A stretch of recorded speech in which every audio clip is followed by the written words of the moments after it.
Vedant's Wellness Center, where food become your medicine. Call 905-944-664. Okay, ఇప్పుడు ఎలానో ఉగాది వస్తుంది కొత్త. ఈ ఇయర్ రాశి ఫలాలు ఎలా ఉండబోతున్నాయి ఏంటి చెప్తారు? ఈ సంవత్సరము వచ్చేటువంటి సంవత్సరం పేరు యాక్చువల్గా మనకు యుగాది అనేది రూపాంతరంగా మారి ఉగాది అయింది.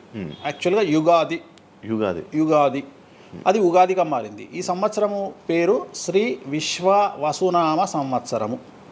ఈ సంవత్సరానికి అధిపతి రవి అంటే సూర్యుడు. సో ఈ సంవత్సరము ఎలా ఉండబోతుంది ఓవరాల్ సంవత్సరము అంటే, రవి అంటే రాజు, రాజకీయాలు, పబ్లిసిటీ, ఈ మూడు రవి కమాండ్ చేస్తాడు. అంటే ఈ సంవత్సరము బాగా బాగా బాగా ఎఫెక్ట్ అయ్యేటువంటి వాళ్ళలో రాజకీయ నాయకులు నెంబర్ 1 పొజిషన్లో ఉన్నారు. దేశాలు ఉన్నాయి, అంటే దేశాల మధ్యన, రాష్ట్రాల మధ్యన యుద్ధ వాతావరణము, రాజుల మధ్యన వైరము, రాజులకు ప్రాణగండము, రాజులకు కారాగార వాసము, ప్రకృతి వైపరీత్యాలు, మరీ ముఖ్యంగా అగ్ని ప్రమాదాలు, విమాన ప్రమాదాలు, పడవ ప్రమాదాలు, రైలు ప్రమాదాలు, సో అనుకోని ప్రదేశాలలో అగ్ని ప్రమాదాలు, అలాగే సునామీ హెచ్చరికలు, అలాగే నగరాల్లో విపరీతమైన వర్షపాతము, అండ్ మరీ ముఖ్యంగా ఈ సంవత్సరం విడాకుల సంఖ్య చాలా ఎక్కువ. అలాగే వీటిలో పాజిటివ్ తీసుకుంటే ఆడవారికి విపరీతమైన రాజయోగము, అంటే ప్రాముఖ్యత అనేది ఈ సంవత్సరం ఆడవారికి పెరుగుతుంది. అలాగే 25 సంవత్సరాల నుండి 35 సంవత్సరాల యువతలో ఎక్కువగా కార్డియాక్ అరెస్ట్లు అంటే చనిపోవడము, అలాగే కన్ను లేదా చర్మానికి హార్ట్, లివరు సంబంధించినటువంటి ఏదైనా ఒక వైరస్ బాధించే అవకాశము. సో ఇవన్నీ కూడా ఈ సంవత్సరం ఉన్నాయి. దీనికి కారణం షష్టగ్రహ కూటమి అని మీనరాశిలో ఏర్పడుతోంది. సో షష్టగ్రహ కూటమి 2019 డిసెంబర్లో ఏర్పడ్డప్పుడు మనకు కరోనా వచ్చింది. అలాగే ఈ సంవత్సరము మార్చ్ 30వ తేదీ 2025 సంవత్సరంలో మనకు మళ్ళీ షష్టగ్రహ కూటమి మీనరాశిలో ఏర్పడుతోంది. సో దీనివల్ల సుమారు మేషరాశి, సింహరాశి, తులారాశి, ధనుస్సు రాశి, మీనరాశి వాళ్ళు చాలా చాలా సమస్యల బారిన పడేటువంటి అవకాశాలు ఉన్నాయి. ఇది ఓవరాల్ సంవత్సర ఫలితము. ఇక మేషాది మీనరాశిలో ద్వాదశ రాశులు కనుక తీసుకున్నట్టయితే, మేషరాశి గురించి తీసుకుంటే, మేషరాశికి ఎవరైతే 1995 నుండి 2003 మధ్యన జన్మించి ఉన్నారో వాళ్ళందరికీ ఈ సంవత్సరము రెండవసారి ఏలినాటి శని ప్రారంభమవుతూ ఉంది.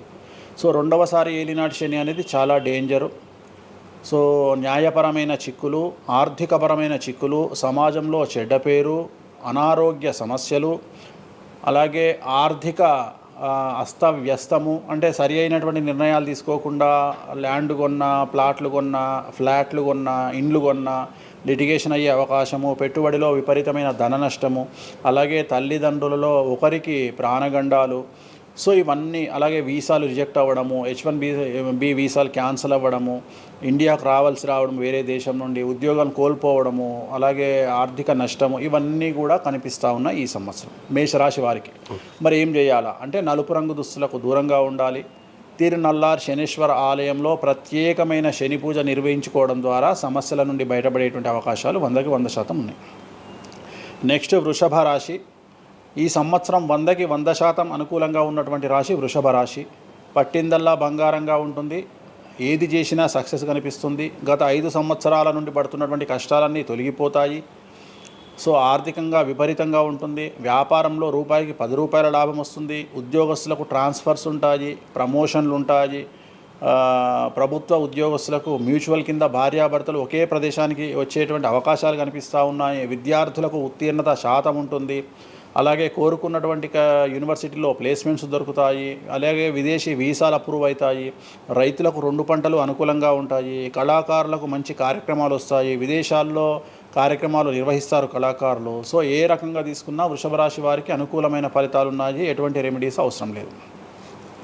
నెక్స్ట్ మిథున రాశి. సో వ్యయ గురువు నుండి జన్మ గురువులోకి మారుతున్నటువంటి గురువు వల్ల విపరీత రాజయోగం అనేటువంటిది మిథున రాశి వారికి గోచరిస్తూ ఉంది. సో మిథున రాశి వారికి ఈ సంవత్సరం పట్టిందల్లా బంగారంగా ఉంటుంది. ఇంతకుముందు చెప్పినట్టుగా ఈ రాశికి కూడా 100కు 100% అనుకూలంగా ఉంది. మరీ ముఖ్యంగా రాజకీయ నాయకులకు అన్ఎక్స్పెక్టెడ్ పాజిటివ్ థింగ్స్ జరగడం ఈ సంవత్సరం గమనించాల్సినటువంటి విషయం. అవివాహితులకు వివాహయోగ సూచనలు, సంతానం లేని వారికి సంతాన యోగము, ఉద్యోగం లేని వారికి ఉద్యోగము, ట్రాన్స్ఫర్స్ కోరుకునే వారికి ట్రాన్స్ఫర్స్, అలాగే అన్ని రంగాల్లో పనిచేసేటువంటి వారికి ప్రభుత్వ ప్రైవేటు ఉద్యోగాల్లో ఉండేవారికి పాజిటివ్ థింగ్స్, ప్రమోషన్లు, ట్రాన్స్ఫర్స్, వ్యాపారస్తులకు అనుకూలతలు ఇవన్నీ కూడా కనిపిస్తూ ఉన్నాయి. స్త్రీలకు మరీ ముఖ్యంగా అనుకూలంగా ఉండబోతూ ఉంది. సో మిథున రాశి వారికి ఎటువంటి సమస్యలు ఈ సంవత్సరం లేవు.